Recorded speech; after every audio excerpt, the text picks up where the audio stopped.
Hello dear students, कैसे हैं आप सभी। आशा करती हूँ आप सब ठीक होंगे, स्वस्थ होंगे, अच्छे होंगे। आईसीटी वर्चुअल क्लासरूम देहरादून में आप सभी का स्वागत करती हूँ। मेरा नाम समता है और बच्चों क्लास 9th में आज हम जो जीवन की मौलिक इकाई कोशिका के बारे में बात कर रहे हैं, तो उसके हम आज क्वेश्चन आंसर्स करेंगे।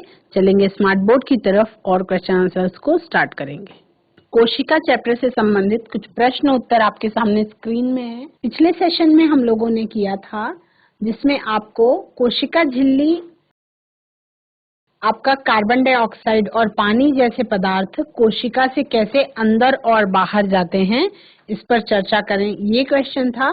तो इसका आंसर आप लोगों ने लिखा था कि कोशिका झिल्ली वर्णात्मक पारगम्य झिल्ली होती है जो चुने हुए पदार्थों को ही बाहर अंदर और बाहर आने जाने देती है। इसका मतलब ये है कि ये पदार्थों की गति को नियंत्रित करती है। अब नेक्स्ट क्वेश्चन इसी तरीके का है, पूछा जा रहा है प्लाज्मा झिल्ली को वर्णात्मक पारगम्य झिल्ली क्यों कहते हैं, यानी कि सिलेक्टिवली परमिएबल मेम्ब्रेन क्यों कहते हैं। तो उत्तर में लिखेंगे प्लाज्मा झिल्ली कुछ चुने हुए पदार्थों को ही अंदर अथवा बाहर जाने देती है। चुने हुए पदार्थ यानी सिलेक्टेड मटेरियल्स, है ना। अब जब वो सिलेक्टेड मटेरियल्स को अंदर बाहर जाने देती है, इसका मतलब वो सिलेक्टिवली पारगम्य यानी कि परमिएबल, और झिल्ली मतलब मेम्ब्रेन। तो प्लाज्मा झिल्ली सिलेक्टिवली परमिएबल मेम्ब्रेन है। तो वो जो काम की चीज है उसको अंदर आने देती है और जो काम की चीज नहीं होती उसको अंदर नहीं आने देती। कुछ चुने हुए पदार्थों को ही अंदर अथवा बाहर जाने देती है तथा अन्य पदार्थों की गति को रोकती है। इसलिए कोशिका झिल्ली को वर्णात्मक पारगम्य झिल्ली भी कहते हैं। कुछ चुने हुए पदार्थ जैसे कि कार्बन डाइऑक्साइड श्वसन की प्रक्रिया के दौरान, सेलुलर रेस्पिरेशन के टाइम पे कार्बन डाइऑक्साइड और ऑक्सीजन कोशिका झिल्ली के आर पार विसरण की प्रक्रिया द्वारा आ जा सकते हैं, यानी कि डिफ्यूजन की प्रोसेस के द्वारा वो आ जा सकते हैं। इसको बच्चों अपनी कॉपी में नोट करेंगे, तब हम नेक्स्ट क्वेश्चन की तरफ आगे बढ़ेंगे।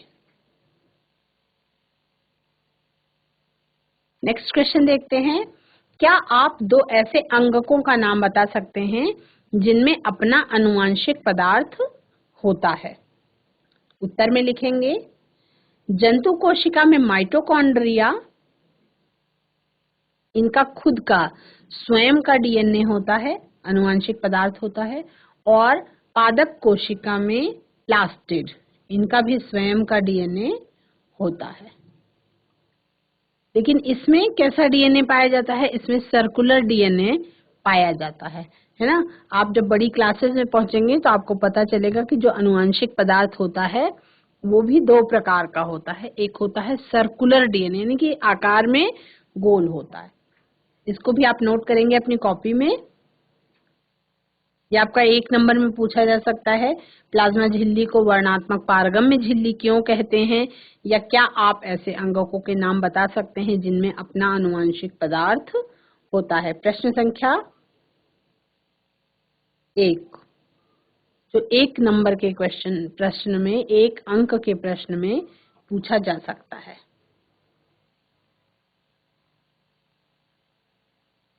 नेक्स्ट क्वेश्चंस देखेंगे बच्चों।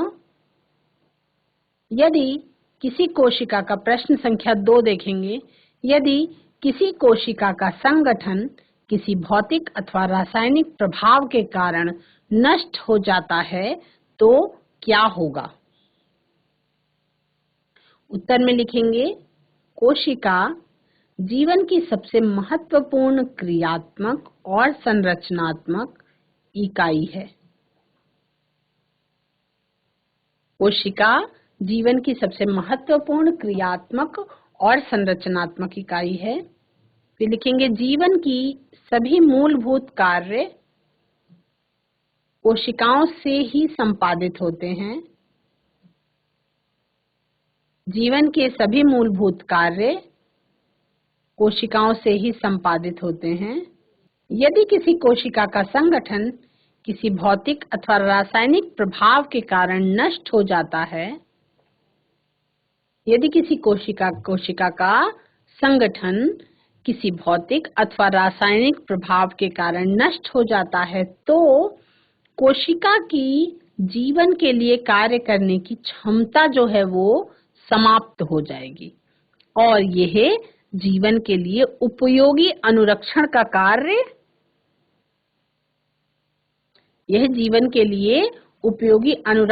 कार्य जैसे पोषण, श्वसन, वहन और उत्सर्जन आदि नहीं कर पाएगा। तो ये प्रश्न लिखेंगे आप अपने नोटबुक में और इसका आंसर भी लिखेंगे। यदि किसी कोशिका का संगठन किसी भौतिक अथवा रासायनिक प्रभाव के कारण नष्ट हो जाता है तो क्या होगा? उत्तर में लिखेंगे कोशिका जीवन की सबसे महत्वपूर्ण क्रियात्मक और संरचनात्मक इकाई है। जीवन की सभी मूलभूत कार्य कोशिकाओं से ही संपादित होते हैं। यदि किसी कोशिका का संगठन किसी भौतिक अथवा रासायनिक प्रभाव के कारण नष्ट हो जाता है तो कोशिका की जीवन के लिए कार्य करने की क्षमता समाप्त हो जाएगी और यह जीवन के लिए उपयोगी अनुरक्षण का कार्य जैसे पोषण, श्वसन, वहन और उत्सर्जन आदि नहीं कर पाएगा। प्रश्न संख्या 3 इम्पोर्टेंट क्वेश्चन है, कारण बताओ में कई बार पूछा गया है, लेकिन आपकी बुक में ये क्लियर नहीं लिखा हुआ है ना, इसलिए ये इम्पोर्टेंट बनता है क्योंकि ये क्लियर नहीं लिखा गया है। इसका उत्तर आप जरूर नोट करेंगे, प्रश्न नोट करेंगे। प्रश्न संख्या 3, लाइसोसोम को आत्मघाती थैली क्यों कहते हैं? लाइसोसोम को आत्मघाती थैली क्यों कहते हैं? उत्तर में लिखेंगे कोशिकीय चयापचय या मेटाबॉलिज्म में व्यवधान के कारण, कोशिकीय चयापचय में व्यवधान के कारण जब कोशिका क्षतिग्रस्त या मृत हो जाती है तो लाइसोसोम फट जाते हैं और इनके शक्तिशाली एंजाइम अपनी ही कोशिकाओं को पाचित कर देते हैं। इसलिए लाइसोसोम को आत्मघाती थैली या suicidal bag of the cell कहते हैं। बच्चों ये प्रश्न नोट करेंगे, लाइसोसोम को आत्मघाती थैली क्यों कहते हैं, और इसका उत्तर भी आप अपनी नोटबुक में नोट करेंगे। कोशिकीय मेटाबॉलिज्म में व्यवधान के कारण जब कोशिका क्षतिग्रस्त या मृत हो जाती है तो लाइसोसोम फट जाते हैं और इनके शक्तिशाली एंजाइम अपनी ही कोशिकाओं को पाचित कर देते हैं। इसलिए लाइसोसोम को सुसाइडल बैग कहते हैं। यह आपका 1 नंबर या 2 नंबर के प्रश्न में पूछा जा सकता है। प्रश्न संख्या 2 और प्रश्न संख्या 3। प्रश्न संख्या 4 है बच्चों। आई होप कि आपने प्रश्न संख्या 2 और 3 नोट कर लिया होगा। प्रश्न संख्या 4 है, कोशिका के अंदर प्रोटीन का संश्लेषण कहाँ होता है? और उत्तर में लिखेंगे कोशिका के अंदर प्रोटीन का संश्लेषण राइबोसोम्स में होता है। पूरा सेंटेंस लिखेंगे, कोशिका के अंदर प्रोटीन का संश्लेषण राइबोसोम में होता है। कोशिका के अंदर प्रोटीन का संश्लेषण राइबोसोम में होता है। आपके चैप्टर से रिलेटेड कुछ क्वेश्चन आंसर्स हैं जो आप देख रहे हैं। पादप कोशिकाओं और जंतु कोशिकाओं में तुलना कीजिए। उत्तर में देखेंगे बच्चों, आप लेफ्ट हैंड साइड पे पादप कोशिका लिखेंगे, बीच में एक लाइन बनाएंगे, मार्जिन देंगे और राइट हैंड साइड पे जंतु कोशिका लिखेंगे। लेफ्ट हैंड साइड पे आप लिखेंगे पादप कोशिका के नीचे कि इसमें कोशिका भित्ति होती है या प्लांट सेल में क्या होती है, सेल वॉल प्रेजेंट होती है, इसमें कोशिका भित्ति होती है। और जंतु कोशिका में लिखेंगे इसमें कोशिका भित्ति नहीं होती है। प्लांट सेल में लिखेंगे इसमें हरित लवक उपस्थित होते हैं, यानी कि प्लास्टिड्स प्रेजेंट होते हैं जो क्लोरोप्लास्ट के रूप में होते हैं। और जंतु कोशिका में लिखेंगे इसमें हरित लवक अनुपस्थित होते हैं या प्रेजेंट नहीं होते हैं। पादप कोशिका में लिखेंगे बहुत बड़ा अंतर है ये, इनमें प्रकाश संश्लेषण होता है, यानी प्रकाश संश्लेषण की प्रक्रिया के द्वारा पौधे जो है अपने लिए भोजन बना पाते हैं। और जंतु कोशिका में लिखेंगे कि जंतु कोशिका में प्रकाश संश्लेषण नहीं होता है। पौधों के द्वारा भोजन बनाने की जो प्रक्रिया होती है उसको हम क्या कहते हैं, उसको हम प्रकाश संश्लेषण या प्रकाश की उपस्थिति में पौधों के द्वारा अपने लिए भोजन बनाने की प्रक्रिया फोटोसिंथेसिस कहलाती है। तो ये पादप कोशिका में होता है और जंतु कोशिका में प्रकाश संश्लेषण नहीं होता है।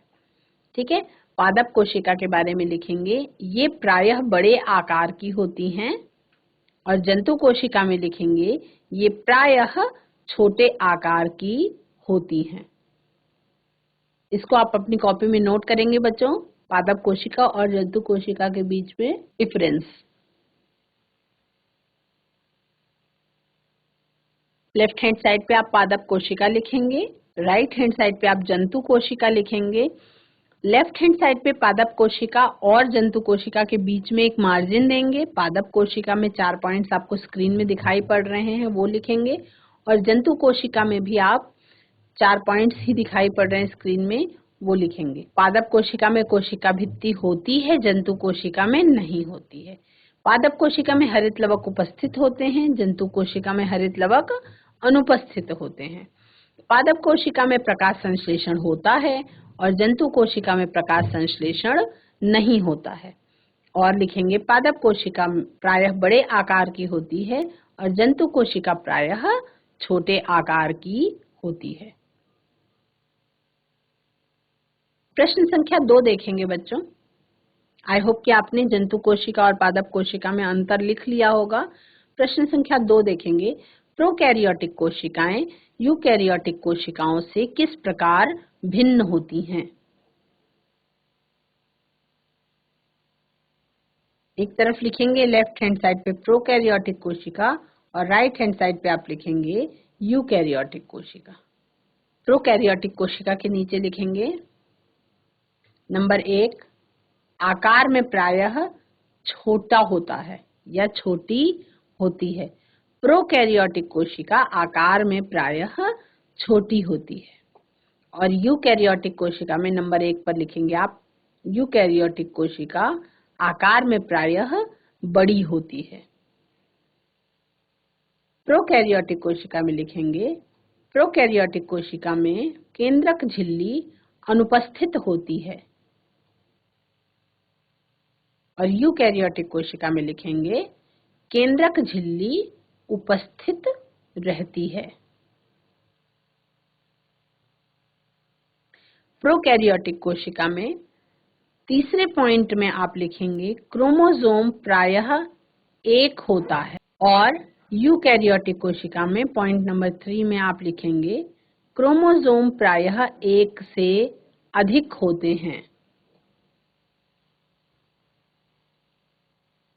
प्रोकैरियोटिक कोशिका में चौथे पॉइंट में आप लिखेंगे कई अन्य अंगक या ऑर्गेनेल्स नहीं होते हैं। और यूकैरियोटिक कोशिका में आप लिखेंगे इसमें लगभग सभी अंगक या ऑर्गेनेल्स मौजूद होते हैं।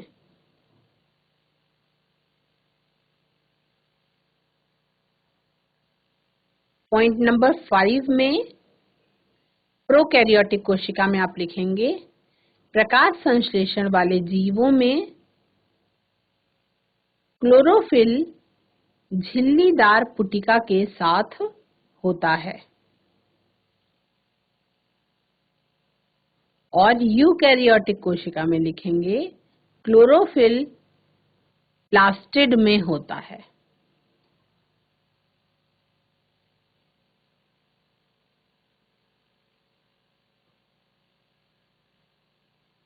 यानी कि ये वाला पॉइंट क्या, पॉइंट नंबर 5 आपको समझ में आया।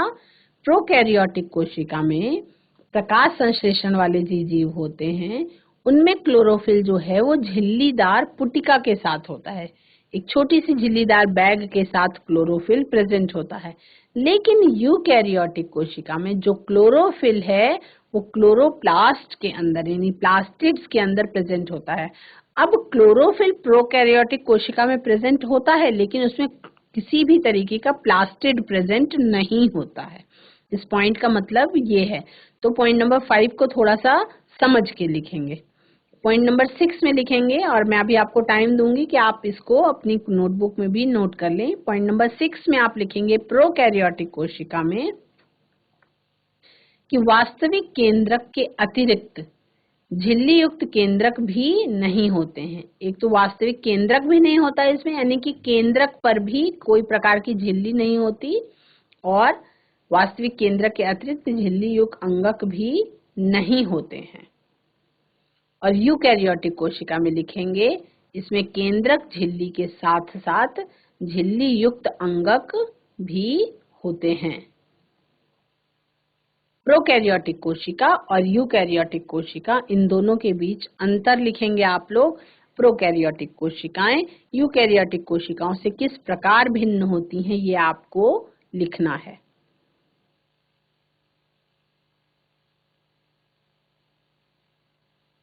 इसको बच्चों अपनी कॉपी में नोट करेंगे। प्रोकैरियोटिक कोशिका और यूकैरियोटिक कोशिका के बीच अंतर लिखना है आपको।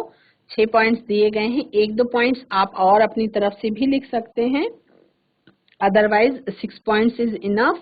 6 पॉइंट्स काफी हैं दोनों के बीच अंतर बताने के लिए। आप सभी को पता है कि जब मैंने आपको पढ़ाया था तो प्रोकैरियोटिक कोशिका और यूकैरियोटिक कोशिका में जो मेन डिफरेंस होता है वो क्या होता है, प्रो और यू। प्रो का मतलब है कि आद्य, ऐसी कोशिकाएं जिसमें न्यूक्लियस कैरियोटिक, कैरियोटिक का मतलब कैरियन शब्द से ये शब्द आया है, तो कैरियन का मतलब होता है न्यूक्लियस या केंद्रक। तो ऐसी कोशिका जिसका केंद्रक पूर्ण रूप से विकसित नहीं हो वो प्रोकैरियोटिक कोशिका कहलाती है, और ऐसी कोशिका जिसका केंद्रक पूर्ण रूप से विकसित हो, जिसके ऊपर न्यूक्लियर मेम्ब्रेन पाई जाती हो, वो यूकैरियोटिक कोशिका कहलाती है। तो प्रोकैरियोटिक कोशिका और यूकैरियोटिक कोशिका में आप लोगों ने अंतर देखा।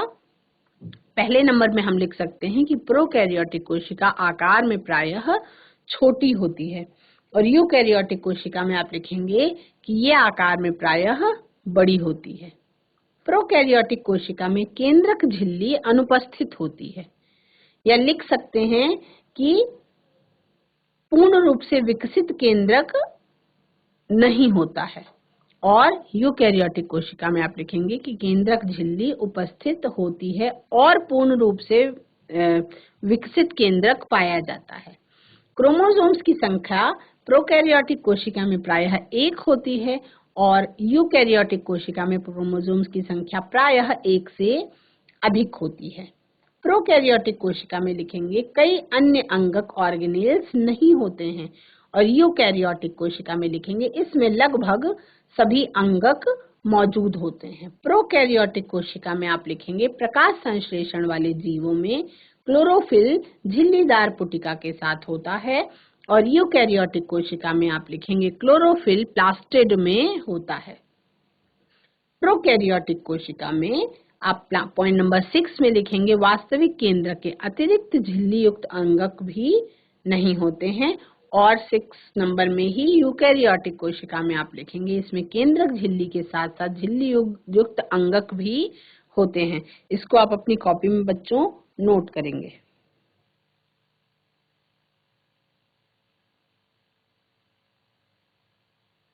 प्रश्न संख्या 3 है बच्चों, यदि प्लाज्मा झिल्ली फट जाए अथवा टूट जाए तो क्या होगा? ये कुछ कारण बताओ हैं, जिसमें से प्रश्न संख्या 3 है, यदि प्लाज्मा झिल्ली फट जाए अथवा टूट जाए तो क्या होगा?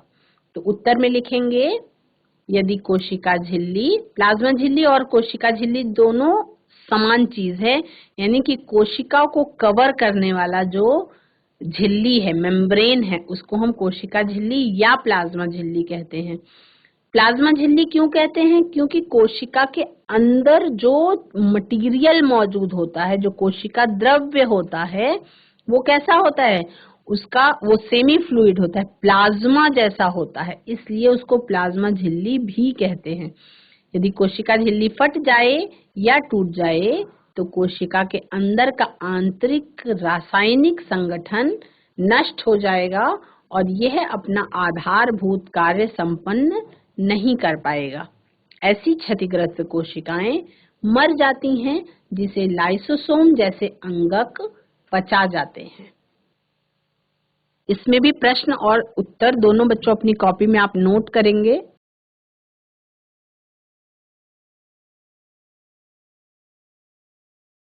बच्चों, आज की क्लास में आप सभी ने जीवन की मौलिक इकाई कोशिका के बारे में काफी प्रश्न उत्तर किए, जिसमें आपने प्रोकैरियोटिक कोशिका और यूकैरियोटिक कोशिका के बीच में अंतर को लिखा और आपने जंतु कोशिका और पादप कोशिका के बीच में भी अंतर को लिखा।